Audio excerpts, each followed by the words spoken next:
Hello friends, आपका हमारे channel GK GSS में बहुत बहुत स्वागत है। हम आज आपको लोकमान्य बाल गंगाधर तिलक के बारे में बताएंगे, जो यूजीसी नेट एग्जाम के लिए महत्वपूर्ण है तथा टीजीटी तथा पीजीटी एग्जाम के लिए भी महत्वपूर्ण है, जिनका विषय है राजनीति विज्ञान।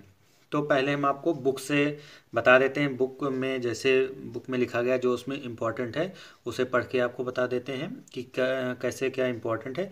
उसके बाद मैंने जो फैक्ट लिखा है इस कॉपी में, उसको हम आपको बताएंगे। तो पहले मैं आपको बुक से बता देता हूँ जो इम्पोर्टेंट है। लोकमान्य बाल गंगाधर तिलक का जन्म 1856 में हुआ था तथा इनकी मृत्यु जो है 1920 में हुई थी। इनका जो जन्म 23 जुलाई 1856 को रत्नागिरी महाराष्ट्र में हुआ था तथा मृत्यु 1 अगस्त को हुई थी। जो बाल गंगाधर तिलक हैं, इनको भारतीय राष्ट्रवाद का भगीरथ ऋषि भी कहा जाता है। वह एक महान पत्रकार, शिक्षक, जननायक और स्वतंत्रता सेनानी थे। उन्होंने आधुनिक भारतीय ये जो थे भारतीय राष्ट्रवाद का भगीरथ ऋषि कहा जाता है। ये इम्पोर्टेंट है, इसको आप अगर कहीं नोट कर सकते हैं नोट करते चलिएगा। उसके बाद है कि एक महान पत्रकार भी थे, शिक्षक भी थे, जननायक और स्वतंत्रता सेनानी भी थे। ये महत्वपूर्ण है। फिर आगे है, उन्होंने आधुनिक भारतीय राजनीति चिंतन को एक नया मोड़ देकर इंडियन नेशनल कांग्रेस को देश की स्वाधीनता संघर्ष के लिए आमूल परिवर्तनवादी कार्यक्रम अपनाने के लिए विवश कर दिया। तो एक इन्होंने जो कहा कि इनके बारे में कहा गया कि आधुनिक भारतीय राजनीति चिंतन को एक नया मोड़ देकर इंडियन नेशनल कांग्रेस को देश के स्वाधीनता संघर्ष के लिए आमूल परिवर्तनवादी कार्यक्रम अपनाने के लिए विवश कर दिया गया। तो ये इम्पॉर्टेंट है। इस तरह उन्होंने राष्ट्रीय आंदोलन में अमूल्य योगदान दिया। ये राष्ट्रीय आंदोलन में अमूल्य योगदान इन्होंने दिया। एक सजग पत्रकार के नाते उन्होंने 2 साप्ताहिक पत्र निकाले। कौन कौन से थे? वो मराठी में केसरी था और अंग्रेजी में मराठा। ये बहुत ही इम्पोर्टेंट है। दोनों ही इनका जो है अंग्रेजी में मराठा और मराठी में केसरी इनके साप्ताहिक पत्र थे। केसरी में उन्होंने जो विचारोत्तेजक लेख और संपादकीय लिखे तथा विविध अवसरों पर जो ओजस्वी भाषण दिए, वह राजनीतिक विचारों के मुख्य स्रोत सामग्री है। गीता रहस्य जो है इनकी एक धार्मिक कृति है, ये भी बहुत इंपॉर्टेंट है, जिसमें कर्मयोग तथा अन्याय के विरुद्ध संघर्ष का प्रेरणादायक संदेश निहित है। फिर आगे इनके समाज सुधार का कार्यक्रम इन्होंने जो चलाए थे। कौन कौन से समाज सुधार हैं जो इम्पोर्टेंट है, एग्जाम में पूछे जाते हैं। तिलक ने भारतीय समाज सुधार का कार्यक्रम लागू करने के लिए ब्रिटिश सरकार का मुख ताकना उचित नहीं समझा। हालांकि राजा राम मोहन राय जैसे समाज सुधारक ऐसा समझते थे। उन्होंने स्वयं समाज सुधार आंदोलन के नेतृत्व का बीड़ा उठाया।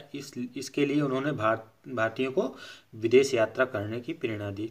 तो इन्होंने जो समाज सुधार के लिए आंदोलन का नेतृत्व किया, उसमें इन्होंने भारतीयों को विदेश यात्रा के लिए प्रेरित किया तथा ज्ञान और विचार शक्ति का विस्तार हो। विधवा पुनर्विवाह का इन्होंने समर्थन किया। इम्पोर्टेंट है, विधवा पुनर्विवाह का इन्होंने समर्थन किया था ताकि स्त्रियों के प्रति अन्याय को रोका जा सके। उस समय स्त्रियों के प्रति अन्याय हो रहा था, इसलिए उसे रोकने के लिए इन्होंने विधवा पुनर्विवाह का समर्थन किया। स्त्री शिक्षा की पैरवी की, स्त्री शिक्षा को इन्होंने बढ़ावा दिया। अस्पृश्यता को अमानवीय प्रथा का विरोध किया। अस्पृश्यता जो थी, छुआछूत, उसका इन्होंने विरोध किया। जात पात पर आधारित भेदभाव की इन्होंने निंदा की। जो जात पात चलता है या अभी भी चल रहा है ऐसा है। और उन्होंने निर्धन और दलित वर्गों के प्रति असीम सहानुभूति थी। तिलक भारत के चिरसम्मत सांस्कृतिक मूल्यों के अनुरूप भारतीय समाज में सच्चा सुधार लाना चाहते थे।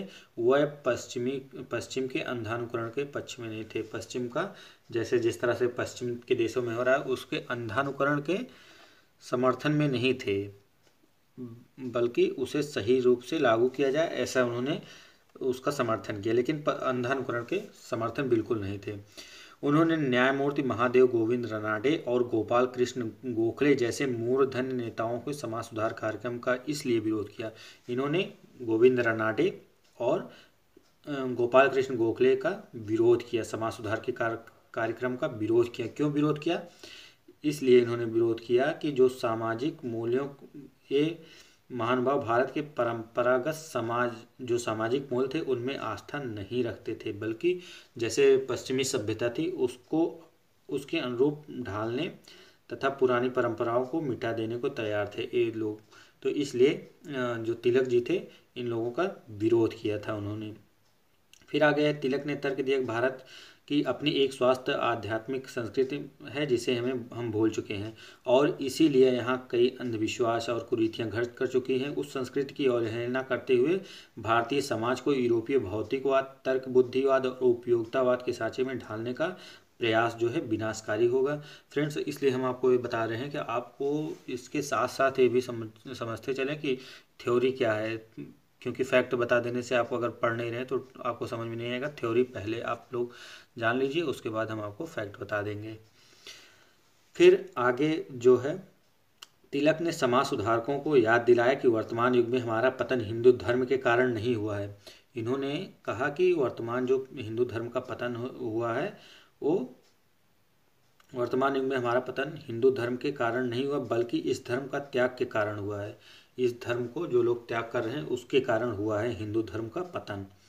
फिर इन समाज सुधारकों को जन समर्थन भी प्राप्त नहीं था बल्कि वे राज्य का बल प्रयोग, मूलक शक्ति और प्रशासन की अज्ञप्तियों के सहारे इस देश के समाज को पश्चिमी सांचे में ढालने को तत्पर थे। तिलक ने तर्क दिया कि इससे न केवल हमारे आत्मसम्मान और आत्मगौरव को ठेस लगेगी बल्कि भारतीय समाज के आंतरिक मामलों में विदेशी शासन के हस्तक्षेप अपने आप में अनैतिक है। फ्रेंड्स, जो आपको इसके बता दें, इसके बाद हम नहीं बताएंगे, बीच में डिस्टर्ब नहीं करेंगे आपको।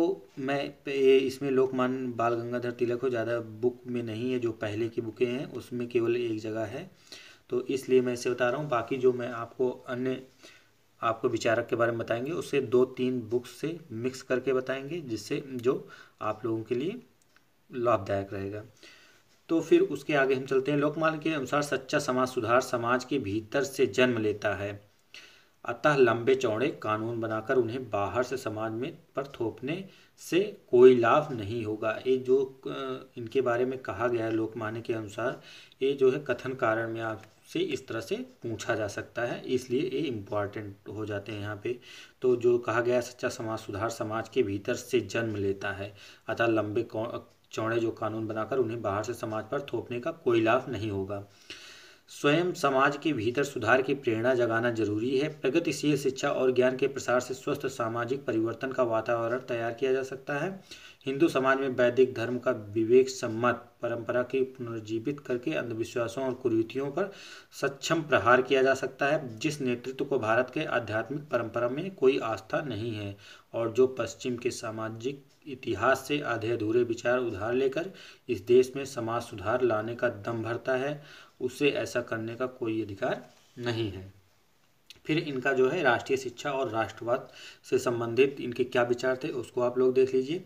तिलक ने अनुभव किया कि लॉर्ड मैकाले जो 1800 से 1859 तक थे, इनका जन्म 1800 में हुआ था, ने देश में पश्चिम शिक्षा प्रणाली स्थापित की थी। वह राष्ट्रीय भावी स्वास्थ्य और कल्याण के लिए यह घातक थी। उनके अनुसार, तिलक के अनुसार लॉर्ड मैकाले ने जो शिक्षा प्रणाली स्थापित की थी वह स्वास्थ्य और कल्याण के लिए घातक थी, राष्ट्र के भावी स्वास्थ्य के लिए घातक थी। यह शिक्षा प्रणाली नई पीढ़ी और भारत के विशाल जनसंख्या के बीच न केवल अलगाव पैदा कर रही थी बल्कि नई पीढ़ी को भारत की सांस्कृतिक मूल्य, परंपरा और आदर्शों से भी विमुख कर रही थी।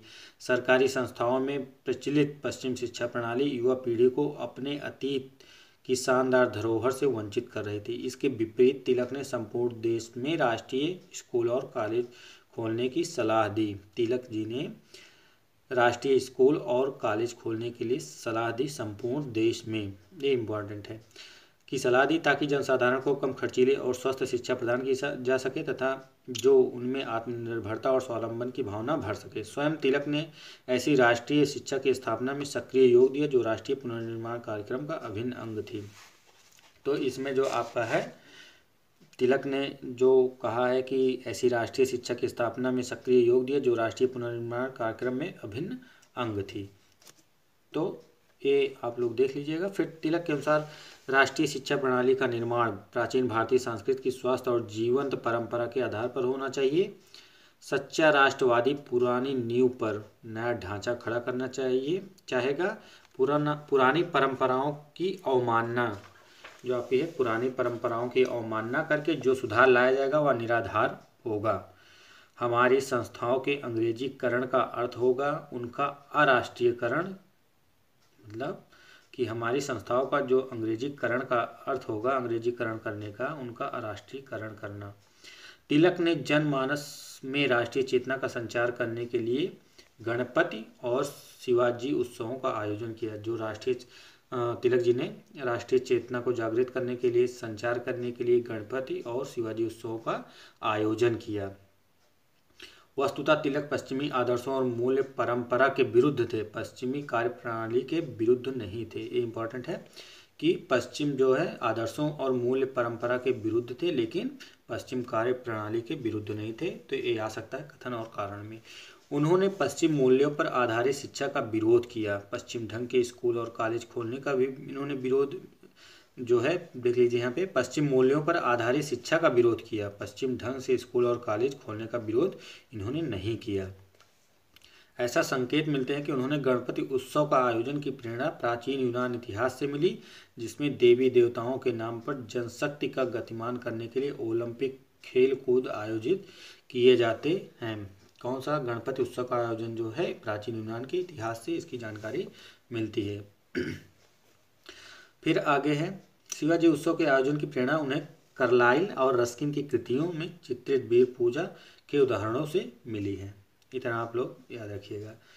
फिर आगे है, तिलक ने स्पष्ट किया कि राष्ट्रवाद कोई मूर्त सत्ता नहीं है, बल्कि एक तरह का विचार या भावना है। यह देशवासियों को उन महापुरुषों को याद दिलाता है जिन्होंने देश के इतिहास में महत्वपूर्ण भूमिका निभाई है। शिवाजी ऐसे महापुरुष थे जिन्होंने अपने अदम्य शौर्य और न्यायप्रियता से जन कल्याण को बढ़ावा दिया।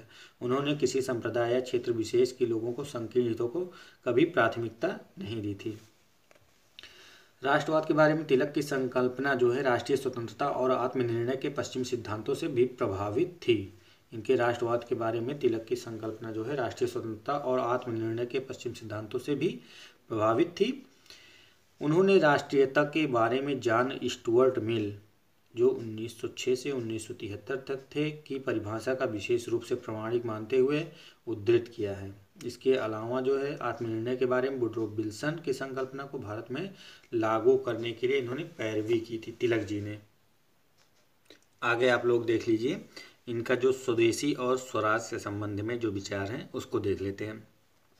भारत के राष्ट्रीय आंदोलन के दौरान धीरे धीरे स्पष्ट होता जा रहा था कि कांग्रेस के नरम दल ब्रिटिश सरकार के पास प्रार्थनाएं और याचिकाएं भेजने तथा संवैधानिक तरीके से संघर्ष चलाने की जो नीति अपना रखी थी उससे अंग्रेजों पर कोई प्रभाव नहीं हुआ। इससे तो कोई मतलब आपका है नहीं, और वह भारतवासियों को कुछ देने के लिए नहीं थे। तिलक ने इन तरीकों को की जगह निष्क्रिय प्रतिरोध का समर्थन किया। मतलब जो ये पहले से चल रहे थे कि नरम दल प्रार्थनाएं याचिकाएं, ये सब इन्होंने इसकी जगह पे निष्क्रिय प्रतिरोध का समर्थन किया। यह महात्मा गांधी के असहयोग आंदोलन की पूर्व पीठिका थी। जो इन्होंने निष्क्रिय प्रतिरोध का समर्थन किया, यह जो है वो महात्मा गांधी की असहयोग आंदोलन की पहले की पीठिका है। मतलब पहले इसी पे बेस बना, इसका जो सहयोग आंदोलन का था इसी पे बेस बना। फिर आगे, फिर तिलक ने श्री अरविंद, बिपिन चंद्र पाल और लाला लाजपत राय के साथ मिलकर स्वदेशी आंदोलन चलाया और स्वराज का नारा बुलंद किया। लाल बाल पाल इन्होंने स्वदेशी आंदोलन चलाया। उन्होंने तर्क दिया कि राजनीतिक अधिकार मांगने से कभी नहीं मिलते, ये अधिकार लड़कर प्राप्त किए जाते हैं। इनका जो था राजनीतिक अधिकार जो है कभी मांगने से नहीं मिलते, बल्कि लड़कर उसे लेना चाहिए, प्राप्त करना चाहिए। उन्होंने देशवासियों को स्वाधीनता संघर्ष के निर्णायक दौर में पदार्पण करने के लिए तैयार किया। उन्होंने याद दिलाया कि कर्तव्य का मार्ग कभी फूलों से भरा नहीं होता, बल्कि यह कांटों से भरा होता है।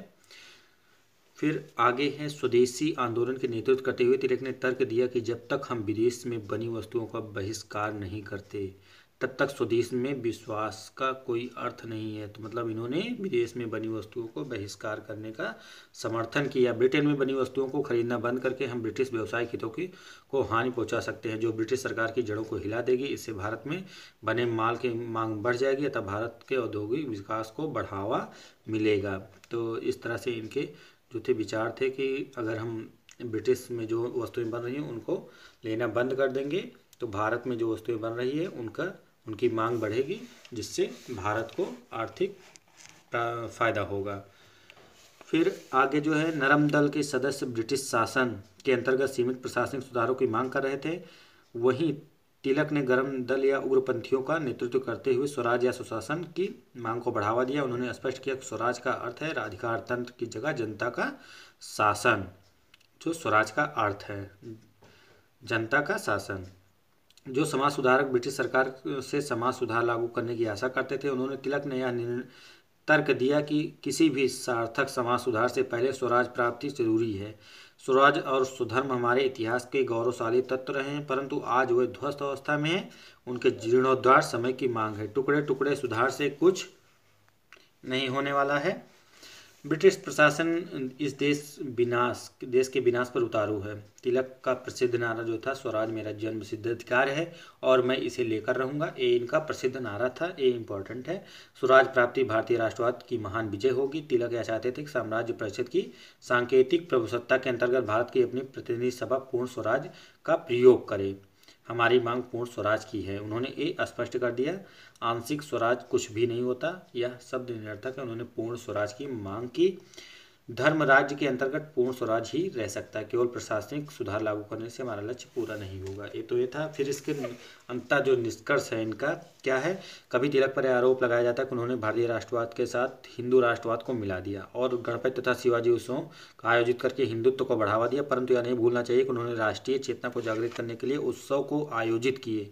उन्होंने मुस्लिम या किसी अन्य संप्रदाय के प्रति वैमनस्य का परिचय कभी नहीं दिया।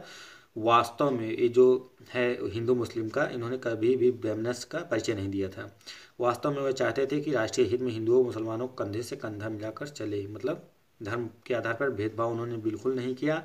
मुसलमानों के शौर्य जब एक साथ मिल जाएंगे तब ब्रिटिश अधिकार तंत्र के तहस नहस कर देंगे, उनका ये मानना था। 1920 में तिलक ने मुसलमानों के खिलाफत आंदोलन का पूरा समर्थन देने की पेशकश की थी। जो 1920 में खिलाफत आंदोलन हुआ था टर्की में, जब उस समय वो हटाए गए थे वहाँ के शासक, तो उसके लिए इन्होंने प्रदर्शन किया था। खिलाफत आंदोलन उसी के विरुद्ध चलाया गया था। तो ये उससे संबंधित यहाँ आप लोग देख लीजिए। तिलक उग्रपंथी अवश्य थे, परंतु उन्होंने स्वराज प्राप्ति के लिए कभी हिंसा की वकालत नहीं की थी। ये इम्पॉर्टेंट है। उग्रपंथी जरूर थे लेकिन हिंसा की वकालत उन्होंने कभी नहीं की।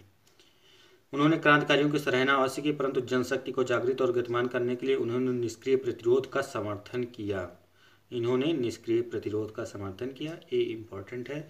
अब हम आगे चलते हैं। हम अपने जो नोट्स बनाए हैं उसके माध्यम से हम आपको बताएंगे कि क्या इसमें इम्पॉर्टेंट फैक्ट है और इनकी पुस्तकों के बारे में भी बताएंगे।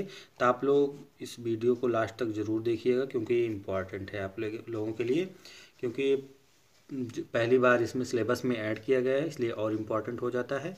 इससे पूछा जाना है तो ज़रूर आएगा। इसके लिए आप लोग निश्चिंत रहिए। लोकमान्य बाल गंगाधर तिलक का जन्म 23 जुलाई 1856 से इनका जन्म रत्नागिरी महाराष्ट्र में हुआ था। 1 अगस्त 1920 को इनकी मृत्यु हुई थी। बाल गंगाधर तिलक एक भारतीय राष्ट्रवादी शिक्षक, समाज सुधारक, वकील और एक स्वतंत्रता सेनानी थे। इन्हें हिंदू राष्ट्रवाद का पिता भी कहा जाता है। इनको जो है हिंदू राष्ट्रवाद का पिता कहा जाता है। ब्रिटिश अधिकारी इन्हें भारतीय अशांति का पिता कहते हैं। ब्रिटिश अधिकारी जो थे इन्हें भारतीय अशांति का पिता कहते थे। इनका बहुत प्रसिद्ध नारा है, स्वराज मेरा जन्म सिद्ध अधिकार है, मैं इसे लेकर रहूँगा। आगे है अंग्रेजी शिक्षा के ये आलोचक थे। अंग्रेजी शिक्षा के ये आलोचक थे। दक्कन शिक्षा सोसाइटी की स्थापना की ताकि भारत में शिक्षा का स्तर सुधरे। इन्होंने दक्कन शिक्षा सोसाइटी की स्थापना की ताकि कि उससे भारत में शिक्षा का स्तर सुधरे। तिलक ने इंग्लिश में मराठा दर्पण व मराठी में केसरी नाम से दैनिक समाचार पत्रिका का शुरुआत की। साप्ताहिक थी। मराठा दर्पण व केसरी 2 दैनिक समाचार पत्र की इन्होंने शुरुआत की थी। तो ये आप लोग याद रखिएगा जो इम्पॉर्टेंट है। जो मैंने बताया है केवल फैक्ट बताया जो इम्पॉर्टेंट है। कहीं मैंने बुक से भी और नेट के माध्यम से मैंने ये आपको बताया है। उसके बाद है एक गरम दल के नेता थे। 1907 में सूरत में कांग्रेस 2 गुटों में विभाजित हो गई, नरम दल और गरम दल। गरम दल में लाल बाल और पाल थे। लाल बाल पाल का मतलब लाला लाजपत राय आपके, बाल गंगाधर तिलक और बिपिन चंद्र पाल थे। ये 3 लोग थे गरम दल में। लाल बाल पाल इन्हें कहा जाता है। फिर आगे आपका जो है 1916 में एनी बेसेंट और मोहम्मद अली जिन्ना के साथ मिलकर Akhil Bharatiya home rule league की स्थापना की। Akhil Bharatiya home rule league की इन्होंने स्थापना की थी 1916 में। एनी बेसेंट और मोहम्मद अली जिन्ना के साथ में इन्होंने होम रूल लीग की स्थापना की। इन्हें 6 वर्ष का कारावास भी हुआ था, जो मांडले जेल में ये उस समय बंद थे। पूछा भी जा सकता है, इसलिए मैंने बता दिया। आगे इनकी पुस्तक देख लीजिए। पहली पुस्तक है वेद काल का निर्णय, द ओरियन। इसको इंग्लिश में द ओरियन कहते हैं। आर्यों का मूल निवास स्थान, the Arctic home in Veda, the Arctic home in Vedas. फिर उसके बाद है श्रीमद् भगवत गीता रहस्य अथवा कर्म योग शास्त्र, इनकी पुस्तक है। हिंदुत्व भी इनकी पुस्तक है। वेदों का काल निर्णय और वेदांग ज्योतिष, इनकी ये पुस्तक है। वैदिक क्रोनोलॉजी, वेदांग ज्योतिष। फिर आगे इनका जो है पत्र लिखे थे श्याम जी कृष्ण वर्मा को लिखे तिलक के पत्र, उससे संबंधित है। गीता रहस्य इनकी जो है धार्मिक कृति है। समाज सुधार का इन्होंने जो कार्यक्रम किया, हमने आपको अभी पुस्तक से भी बताया था जो बुक में है। उसके बाद आप लोग देख लीजिए। भारतीयों को विदेश यात्रा करने की प्रेरणा दी, विधवा पुनर्विवाह का इन्होंने समर्थन किया और स्त्री शिक्षा को इन्होंने बढ़ावा दिया था। स्त्री शिक्षा को बढ़ावा दिया था, जो बहुत ही महत्वपूर्ण है और ज़रूरी भी है। आगे आपका है अस्पृश्यता प्रथा का इन्होंने विरोध किया। निर्धन और दलितों के प्रति इनकी सहानुभूति थी। पश्चिम सभ्यता के अंधानुकरण के पक्ष में बिल्कुल नहीं थे। महादेव गोविंद रनाडे और गोपाल कृष्ण गोखले का इन्होंने विरोध किया। समाज को सुधार के लिए इन्होंने इनका विरोध किया।